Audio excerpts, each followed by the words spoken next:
अमरावतीच्या जवाहर गेट परिसरातील मनपा मार्केटमधील गोडाऊनमधून 10 टन प्लास्टिक कचरा जप्त। अमरावती महानगरपालिकेच्या वतीनं प्लास्टिक जप्तीची कारवाई नियमितपणे सुरू असून आज अमरावती शहरातील जवाहर गेट परिसरात असलेल्या मनपा मार्केटमध्ये महानगरपालिकेच्या बाजार परवाना विभागानं विनोद ट्रेडर्स नावाच्या दुकानात गोडाऊनमध्ये धाड टाकून गोडाऊनमधील 10 टनपेक्षा अधिक प्लास्टिक जप्त केलं। यावेळी अमरावती महानगरपालिकेचे आयुक्त देविदास पवार यांनी घटनास्थळी भेट देऊन पाहणी केली।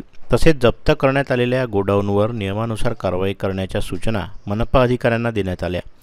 यावेळी बाजार परवाना विभागासह अतिक्रमण विभाग व पोलीस विभागाचे अधिकारी कर्मचारी मोठ्या संख्येने उपस्थित होते।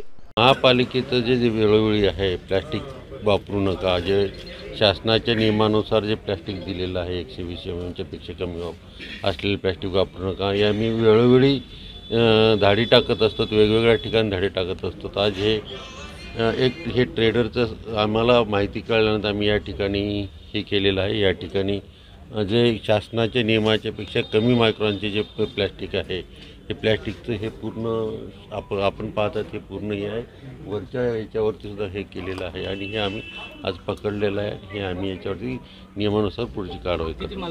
साधारणपणे हा एक 10 टनच्या पेक्षा जास्त माल असावा। आता काय कारवाई करतो? आता ही आम्ही प्लास्टिक जप्त करणार आहोत आणि पुढची कारवाई नियमानुसार आम्ही करू।